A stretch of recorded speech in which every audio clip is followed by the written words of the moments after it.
Thanks again for joining us tonight for Capitalism Workshop 14, Hotels versus Housing, Platforms, Rent and Resistance in Toronto with Stephen Tufts, Thorben Wieditz. My name is Tanner Mirrlees and I'm one of the co-organizers of tonight's session, and again, thanks for coming out tonight. I'll just tell you a little bit about the workshop, and I'll tell you about one more event that the SB and CSJ has organized, and then we will move on with tonight's discussion, which will be followed by a Q&A period with the presenters. So this is supported by the Center for Social Justice, the Socialist Project, and the Global Labor Research Center. The Capitalism Workshop is a series of workshops that brings together professors, students, activists, and community members with the goal of refining our understanding of capitalism so we can think through how to build paths for going beyond it. It showcases current work being done by researchers who are applying variants of political economy, Marxist and socialist theory to current issues, and it aims to be a public and pluralistic educational forum for people to share and dissect ideas about the problems of capitalism and debate left and socialist strategies and tactics for confronting them. We're really happy. Onward to tonight's main event. Stephen Tufts is an associate professor in the Department of Geography at York University, where he researches the geography of labor. He continues to work with and advocate for hospitality workers and is a supporter of AirBnB. So it's all yours, Stephen. All right, thank you very much, Tanner. That's great. We have a division of labor in our panel presentation tonight. I'm going to give a brief overview of some thoughts I've been having on the platform economy. Then Thorben is going to outline in pretty good detail what's happening with Airbnb in Toronto or Airbnb in Toronto and the response to the Airbnb campaign against it. I'll start off with just some thoughts on the so-called platform economy. I say debate over the sharing economy here. I put sharing economy in square quotes because platform economy is actually much more accurate. No one is sharing anything here. So the sharing economy doesn't really work. Sharing is granting access to someone's assets for something maybe in return in the future, maybe some mild compensation. But platformization is actually a bit more than that. It's about creating and destroying capacity at the same time and actually dispossessing assets from one group to another. And I think that's what Airbnb and platforms are doing. Four different ways of understanding or some of the approaches that we've seen or are seeing about from the platform economy, because it is still debated. The first one we're probably inundated with still in the mass media today, and those are the optimists about the platform economy, those who think that it offers workers a different type of employment relation, flexibility, self-employment. It frees them from the tyranny of direct supervision. You can be your own boss. And for many of us who've been around for a long time, this was almost exactly verbatim plagiarized from the same discourse of self-employment in the 1980s and 90s. So we've seen it before. Now we know that that was a large myth and that contracting out and independent contracting is nothing to be celebrated. So there is then some other ways of looking at it. Their first group of, I think, analysis is that platformization is actually quite limited and we're making too much of it. That we're not actually seeing a rapid transformation of the workforce and a lot of its hype, that there's actually few people actually directly employed by platforms such as Airbnb and Uber, and it's not wrong. For example, Airbnb employs about 3,100 people worldwide. York University, where I work, employs 7,000.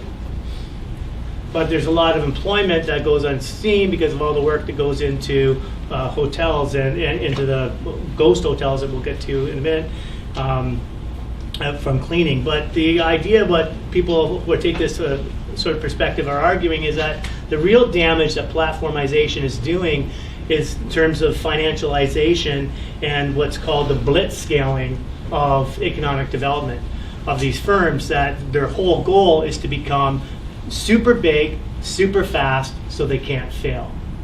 And you don't really care what you do to get that big. And so the idea of blitz scaling, which is by one of the founders of LinkedIn, developed this term, and you have massive network effects which allow platforms such as Facebook, Twitter, Airbnb, Uber to just grow and dominate very, very quickly. And they have. Airbnb is valued at over $30 billion. Revenues last year of $2.5 billion. and it has achieved this. It's not an insignificant company. However, there's a third view, and that is that these platforms actually have real effects, that they are simply playing on with the technology to deepen already precarious relationships in the labor market. Okay? So they're just a continuation of something we've had. They don't exist without context. These platforms are playing on to the neoliberalization of the labor market that's been going on for some time. And this is where I turn to the work of Ursula Hughes, Strength and Usefulness. And the idea of the platform economy is actually the expansion of the reserve army of labor. That's what its real goal is. It's to bring in workers to do precariously work through different employment relationships. They don't even always have to work. They only have to be present to drive down wages of people performing that work in the regularized workforce. And they don't necessarily always have to be remunerated. And we see this all the time. For example, if there's a child that helps their parents clean the basement apartment or extra room to rent out on Airbnb, that child is actually a hotel worker. They're performing the similar work. That's important. Or the Uber driver who is, maybe only working 1 or 2 nights a week, working for entrepreneurial survival wages, not even making minimum wage, but it's driving down the wages and that taxi drivers earn. So what you have then is this increasing the supply of labor, and you have the fracturing of class solidarities with other workers. Okay? And that's, I think, something that we have to point on to. This is where it's really important. And that the idea that it really becomes important to regulate this type of work and types of radical, so I call radical self-employment, so it doesn't necessarily compete in the same way. But there's a fourth way of looking at it that I don't think is less explored, and I think it's really important. This is where I think we borrow from Marxist feminist analysis, and where we see that the platforms are allowing the deep penetration into everyday aspects of our private lives. So that houses, which are already financialized in the mortgage markets, actually are brought in from use value to exchange value because you are renting out rooms to pay the mortgage in the condo. And that's what we're seeing in of course, Airbnb.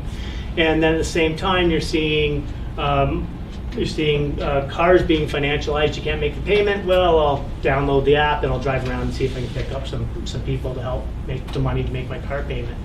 So it's that penetration into financialization into areas of our lives, and it's also about, it engages with the intersection between areas of social reproduction and paid and unpaid work. As I mentioned, people who are performing work of cleaning in their homes, and that being commodified indirectly because you're renting out space through Airbnb. And this is who does that work, I think, is really important and really interesting. What is the gender composition of hosts in some cases? Who's doing that work when you have what Thorben's going to talk about, ghost hotels, which is landlords who own 20, 30 units who can't possibly clean all those rooms themselves, but they're contracting it out. And that kind of idea.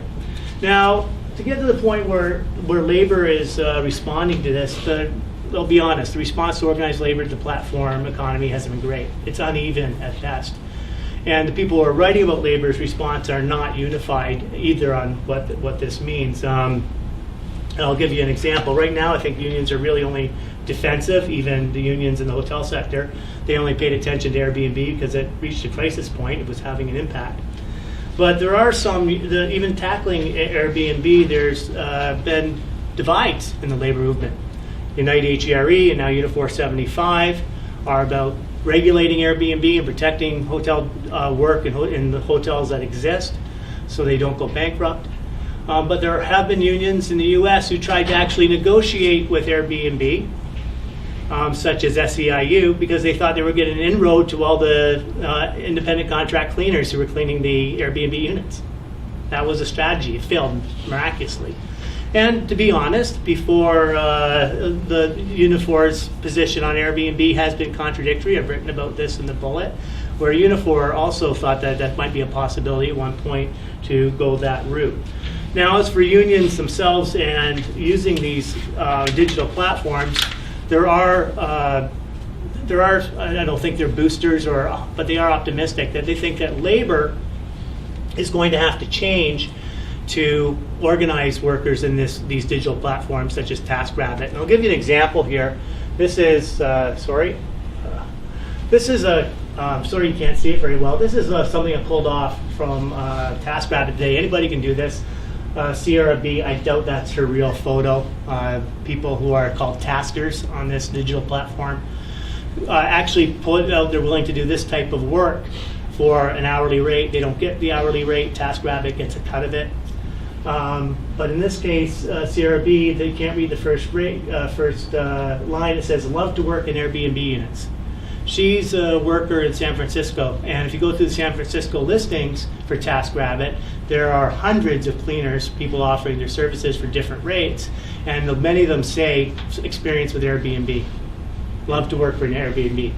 So this is one platform competing another platform. TaskRabbit isn't really big in Toronto. It was only launched in September this year, but it's growing.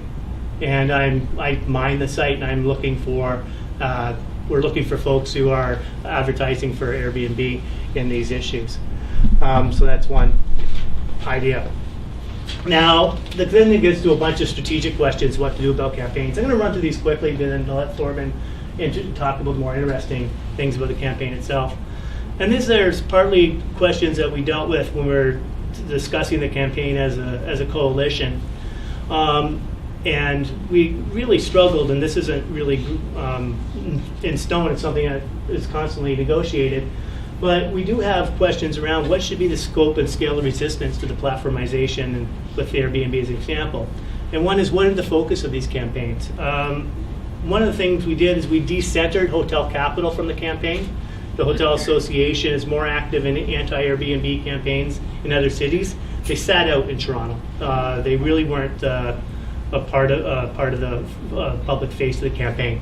But we also did, and Thorben's going to hint on this as well, is we consciously decentered the Airbnb issue as a work issue or a work loss issue. It's really about how it was turned into a housing issue very quickly. So it was about people being evicted from their apartments for Airbnb units, and that resonated with the buildings. So that's something you have to talk about. And then we focused, of course, on the ghost hotel operators who are doing this.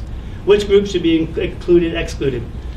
In this case of Airbnb, it very much is, I think, honest to say, a cross-class alliance. The Hotel Association, put to the side, but still part of it. But we had condo owners who were very vocal and participated significantly in the campaigns and are still present. And why are condo owners present? Well, they don't want party houses next door. It's about them having access and enjoying their property rights as owners undisturbed, which is interesting questions. But it was effective. It makes for strange bedfellows. But it also really means that you really have to look at class carefully and problematize class, because there's all kinds of differences in between categories, between Hotel Capital, some supportive, some not, between condo owners, some supportive of the campaign, some who wanted to rent out their places to Airbnb, and of course differences in unions and their approach into workers. And what is the appropriate structure for such coalitions? We had a loose coalition, but it was very much very top-down. It was driven by many paid union staff who were working on it, and or people who were paid remunerated in some way or had high positions in their own groups, such as tenants associations, condo advocacy groups, etc. And what is the appropriate structure? What can we do? And I think some of the thing we have to look at is, how do you build a sectoral voice for these kind of issues that include, especially with the elephant in the room in this case, when you have unions who started to have a war with each other in the middle of the campaign, Unite Here and Unifor 75-75, how do you have structures in place that allow, when that happens, to allow different unions to participate in a campaign that's in their collective interest? And that's something with sectoral unionism that I've advocated for a long time. Very difficult when unions are in a heated war. And I think that I just wanted to talk about that. But I think it's something we have to look at is how do you make sectoral unionism? Because it has a promise where people can at least get together and fight for common goals beyond narrow interest of the workplace. So condo conversions writ large, which we'll get to in a minute. And at what scale do these campaigns and coalitions operate? This is very much a Toronto-centric campaign, AirBnB, that's what we focused on, but it really travels through space. So the demonstration effects of what was happening in San Francisco and New York fed into the strategies and informed strategies as we developed them in Toronto, and what would work and what didn't work. And then, as we're exported, the campaign itself is being exported. So folks I think Thorben met with people meeting with people in Hamilton tomorrow or Friday. And Ottawa and of course Vancouver has a version of it. These campaigns have legs; they travel across space. But do you need a provincial or a federal or an international AirBnB coalition? And what would that look like? And what kind of legislation could you achieve? That's something we'll talk about. And the last thing I'll comment on is what are the limits of a lobbying strategy? And this was largely a lobbying strategy. It was finding a campaign that resonated, finding groups in the coalition that had some political power and could capture public attention, and forcing politicians, friends, and champions. And Anna Bilal was one who took this on, along with some others, to develop legislation and regulation for the industry that as it moves forward through City Council. And that very much involved hiring lobbyists and working with city councils. It wasn't a mass mobilization campaign, although workers were involved. Workers did come and debut several times to talk what it was like to lose your job to a condo conversion, for example, or to Airbnb. But it wasn't a mass mobilization campaign by any means. And the question is then, how do you take campaigns like these and transition them to something a little bit more powerful with more people involved, so that you don't have to deal with Airbnbs again, ever. So they can't adapt, because Airbnb is learning and they're a very powerful organization. So with that, those opening comments, I'll now turn it over to Thorben, and he's going to talk about the campaign in a little more detail. Thorben Wieditz is a researcher with Unifor Local 7575. He works on municipal campaigns with a focus on land use and planning. Hi everyone, my name is Thorben, and I don't really know what to say. I think Steve did a good job in laying it all out there. So I have a few boring bits for you, which relates more to sort of the data and what has happened in Toronto with the rise of Airbnb listings and housing market questions and so on. What I like to talk about is that Toronto is different from other cities, maybe not so much Vancouver, but from other cities in North America and in Europe, in the sense that the city of Toronto has undergone a massive condominium boom over the last 15 years. And those condo towers have really provided like a fertile ground for companies like Airbnb. And a lot of these units are literally one-bedroom apartments, bachelor apartments, studios, and each single one of them is like a ready-made like hotel suite, if you want, right? You just furnish it and you rent it out, and it's like a hotel room, or it's like a suite, essentially. So that is really something that is different from other jurisdictions across North America. We have seen more investment into real estate in the core than in I forgot the stat, but it's like Los Angeles, San Francisco, New York, Detroit, Chicago, and so on together. And this is something that's unique, and that's also something that we took into consideration when we started the campaign as to who do we talk to, and that's why we also talk to condo owners and condo folks, condo boards, because they're dealing with these kind of issues in a way that is very concentrated, and people experience these issues in these towers on those floors in a different way than maybe people in low-rise neighborhoods where you may have like a unit several blocks away or several houses away. And I should also say that a lot of these condos that were built over the last 10 years or so are set up in a way that actually allows for short-term rentals. So when a condo is constructed, the builder lays out what's called the condo declaration, And the condo declaration includes language that determines the future use of the building. And declarations, in many cases, allow for short-term rental use. And the builders have done that because it makes it easier to market these buildings, to find investors and to sell the units.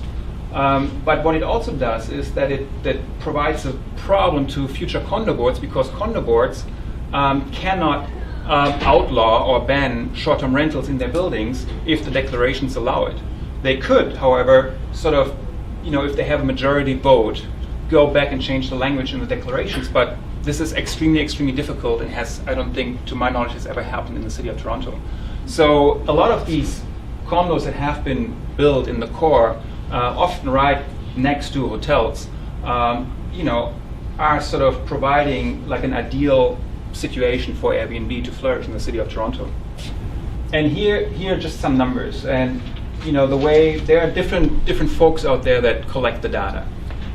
There's Murray Cox in New York City, who runs a website called Inside Airbnb, and I invite everyone to check it out. It's a very interesting website. It's interactive, and you can it provides data for all kinds of different cities around the world.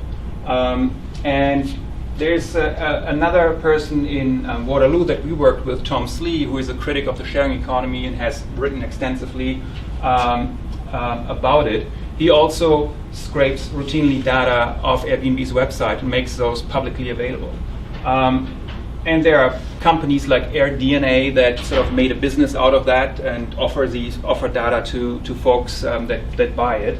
And we have sort of looked at all different data sets and figured out that it's actually not that different. The different ways of collecting the data, scraping the websites, and we decided on sort of settling with Tom Slee's data sets. And those ones, we have used these to sort of figure out what has been happening in the city of Toronto. And as you see, in 2010, there were only 80 listings in the city.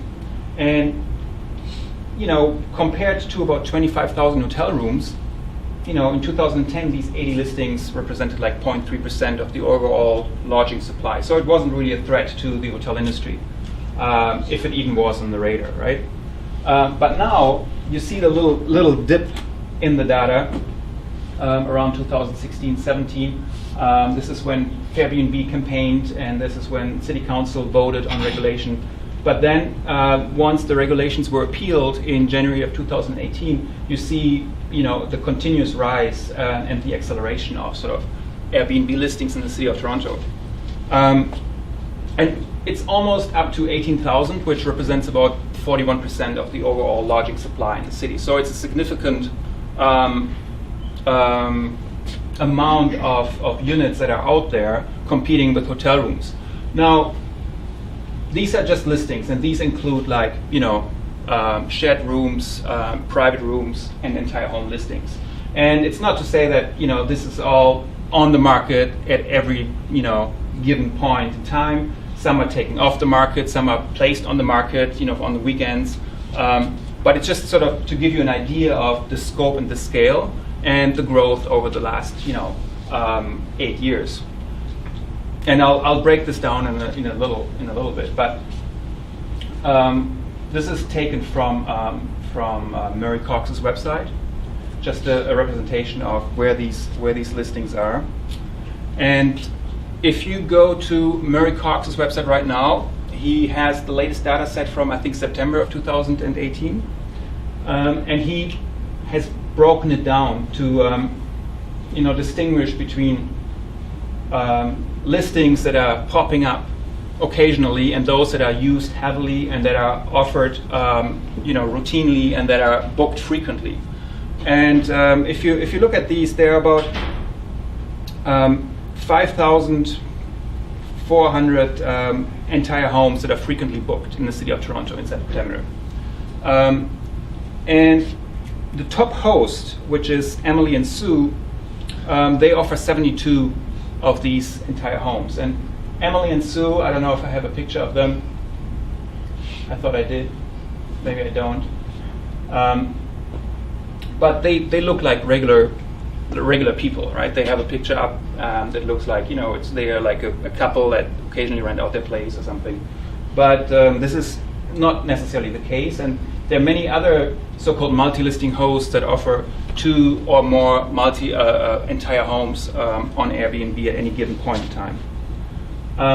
This is another graph that shows the hotel room supply in the city of Toronto, and I mentioned that it's sort of hovering around 25,000 for the last 18 years, which means that in the downtown core or in the old city of Toronto, the supply of hotel rooms has remained stagnant over a long period of time.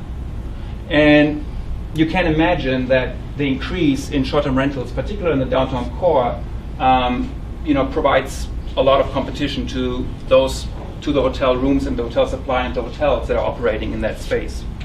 The hotels in the core are concentrated. They're concentrated heavily in the core. And despite the fact that Airbnb's own sort of narrative and advertisement sort of always highlights the fact that Airbnb is there to allow people to experience a city in a different way and to rent a place that is outside of the traditional hotel industries space and hotel districts. If you actually look at the city of Toronto, where Airbnb generates its revenue, it's literally in like 4 out of the city's 140 neighborhoods, and they're all concentrated in the downtown core, and they're all concentrated in and around the traditional hotel district. And this is, I already alluded to the fact that is by now it's about 41% of the overall lodging supply sort of made up by Airbnb listings, and we're just talking Airbnb, not other short-term rental platforms that are out there as well. The reality is different from sort of the marketing strategy and the marketing narrative that Airbnb propagates, which always sort of focuses on the relationship between hosts and guests and travelers from all around the world that come and stay in someone's own home. Meanwhile, a lot of the downtown condo buildings that offer short-term rental units provide something like we see on the right-hand side, lock boxes to guests that come to, they get like instructions via text or email to like, this is how you retrieve your key, and you never actually meet the host, you never actually get to know anyone anyone in Toronto. So recently a friend of mine who is now working in Birmingham, she does a research project outside of Birmingham and needed a place to stay for 2 or 3 months, and she couldn't find a place, so she had to book an Airbnb, and she received a YouTube clip from the host as to how to retrieve her key, and it was sort of like a clip that was a camera that walked along the sidewalk and crossed the street and went to a bus shelter, and then there was a lockbox underneath the seat, and it was kind of like pretty sketchy in a way. And she sent this to me, and I was like, oh. Yesterday I was at a Second Cup down on Harbour and Queen's Quay or whatever, and I was sitting there, we're having a conversation, and then behind me there is a woman that stands there, and she gets a message on her phone, and there's a box, it's called a Key Cafe, and you can actually using an app, you can sort of retrieve the key to your Airbnb rental, and these kind of cafe key boxes are like popping up all around the city in the core to sort of make this exchange a bit easier for hotels, for the guests and the that come to Toronto. I think I have a number here somewhere too. Like when we first started looking into this, we found that the majority, and that this is sort of the contradiction and sort of something that we found, that Airbnb would always say that the majority of their hosts only occasionally rent out their place, and they make like like $5,000 a year on rental income that helps them pay their bills and pay their mortgages. Which, in a way, this is actually true, because we found that 84% of the people, they just rent their own place, and they only rent it infrequently, but at the same time, what Airbnb doesn't talk about, and which is sort of the reality in most larger cities around the world, is that there is a minority of hosts, and we found it was about 16% in Toronto, that operate like a disproportionate amount of the inventory in those cities, and is responsible for the generation of the majority of the revenue for Airbnb in these places. So while Airbnb can make these claims quite legitimately that it's like, the majority of the hosts, they occasionally rent out their place, they make a little bit of extra income and it helps them. The flip side is true too, that there's a concentration of, within the host community that run what we call ghost hotels, that routinely convert existing housing stock into hotel inventory. And in the city of Toronto, as I've shown, it's concentrated pretty much in the downtown core, around the major subway lines, around transit, in the already gentrified neighborhoods, and the waterfront and the condo district. And in the city of Toronto, it was like very much from the outset. We decided we're going to go a different route than some of the other places in North America. Like New York said, we're going to ban Airbnb. They were very hardcore in the sense that they wanted to eliminate Airbnb from the market, and they were successful in a sense that Airbnb was banned in apartment buildings of 5 stories and more, which is in Manhattan or Brooklyn. It's the majority of of those neighborhoods. Yet despite the ban, Airbnb proliferated and was everywhere. So there was no enforcement tool to actually address it. Now the Share Better campaign in New York is sort of taking 2 steps back, and they look what other jurisdictions have done, and they are like re-engaging in the effort, saying what we have said in Toronto, that we don't want to ban Airbnb, but we want to make sure that it's a fair process and that people have the ability to rent out their space if it's their own home, if it's their own apartment. But we want to get rid of those people that lease dozens and dozens of properties or buy up properties and then turn them into essentially hotels. And Airbnb does exactly that, right? They exist outside of landlord-tenant agreements, they exist outside of the labor law, they exist outside of health and standards, they exist outside of all kinds of existing rules and regulations, and this is the space in which it thrives and grows so big that regulators at one point cannot ignore it and have to sort of legalize it, normalize it. And in Toronto we said that we want to regulate it and shrink it to the actual practice of home sharing in quotation marks, allowing people to do it with their own place, but not with someone else's place, or not making a business out of it. So what we did is we pulled a coalition together, and we already mentioned that too, that it was a lobbying effort essentially. We needed to get City Council to vote on regulations. We needed to give City Council the kind of regulations that we wanted to see. So we had to write reports and come up with model legislations and look at what other jurisdictions have done and feed this to staff, tell councillors that this is the way to go, and fight Airbnb, because Airbnb obviously wanted like a regulatory soft touch in Toronto and other places. And given the size of council back then, 47, we had like the magic number, we needed a majority. And so we figured out, okay, you have a left on council, you have a right of council in council, and you have like a mushy middle. And we need to pick issues that speak to all these different factions and allow us to get them all on board with a set of rules that sort of addresses all these issues. And from the very beginning, it was the impact on the housing market. It was the impact like that Airbnb has created in communities and condo towers around nuisance, and that really spoke to the left and the right on council.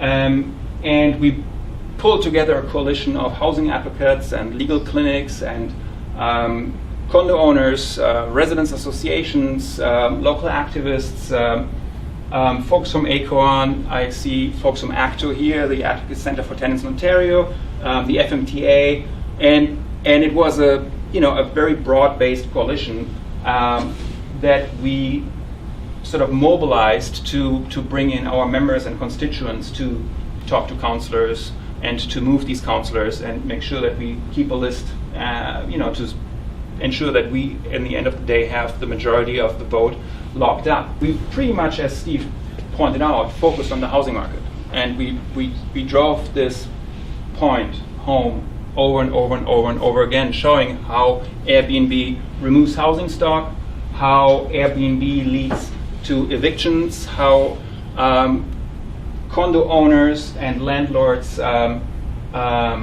hold properties back and rather rent it out short-term to tourists because that allows them to be more flexible and to avoid all kinds of avoid the landlord-tenant relationship. And then on top of that, we sort of focus on the party house phenomena and some of the nuisance issues that always popped up in the city of Toronto, and people always would come to us and say, "Did you see this?" And they emailed us, left messages, and so that was a relatively successful campaign that drove a lot of media attention, and it allowed us to actually successfully go to city councils and say, we need to regulate this market, we need to do something about it, and which ended up in a relatively surprising vote to us for us. I think it was a 43-3, and those were the the usual suspects. Mirrlees and Crisanti. Yeah. Kerry Giannis was actually, he voted no because he wanted to ban it outright. He didn't like it at all. But what we saw afterwards is that we ended up with a very good, in my opinion, regulatory model to actually limit Airbnb to people's principal residences, and to also come up with some level of accountability where we actually tried to make Airbnb accountable for what's happening in the city of Toronto. Most cities, they come up with rules, and Airbnb is just happy to say, our hosts have to follow the local rules, and then the hosts don't, but Airbnb cannot be held accountable. Meanwhile, in Toronto, what we tried to do is we wanted to ensure that Airbnb becomes the enforcer and the policer of what's happening in the short-term rental market. And we did this by coming up with a system by which hosts have to actually prove that what they rent on Airbnb is their principal residence. They get a permit number, and Airbnb has to agree that it displays the permit number, the city-issued permit number, on its website with each listing. And that way, it's pretty easy to see whether the listings offered by Airbnb are actually, valid or not. And this is something that hasn't happened anywhere except in San Francisco. And in Vancouver, we tried to do the same thing, but it was very difficult there, and council wasn't really, perceptive to it. Their legal department was saying that it's a difficult task, we can't do it. And the argument there was Airbnb is an online platform. Airbnb doesn't have a brick and mortar operation in the city of Vancouver. They don't have staff. They're not essentially a business in the city of Vancouver. So Vancouver can't can't treat them as a business, can't regulate them. And this is how it plays out in most jurisdictions around the world, that Airbnb is able to sort of download its own responsibility to tens of thousands of hosts that then become impossible to police, and it becomes impossible for municipalities to enforce their own rules and regulations. Meanwhile, Airbnb cannot stand up and say, yeah, we support those regulations, and we want that our hosts play by the rules and all the rest of it. But when we passed these rules in December of 2017, it didn't take long. In January, these rules were appealed to what was then in the process of becoming the OMB, in the process of becoming LPAT. And there was a hearing scheduled for August 2018, so a few months ago. And this hearing was adjourned until 2019, so August 2019. So what we've seen now is, a long period of time where short-term rentals are essentially illegal in the city of Toronto. There are no bylaws, there are no ways of enforcing or actually regulating the use in the city. And we don't really know what's happening, and then the question of scale comes back in, whereas in the past we were like, okay, it's a city issue, we don't want to talk about the province because they don't have anything to do with it. Now all of a sudden it's a provincial issue, and the landscape has changed, not only at the municipality but also at the province, and and we are faced with the situation where like we have to figure out how we're going to address this issue now, how we're going to speed things up, fast track things at the provincial level to get them to approve the regulations. This is sort of the situation where we are now. With the new council being sworn in, I think by the end of this month, committees being appointed soon thereafter.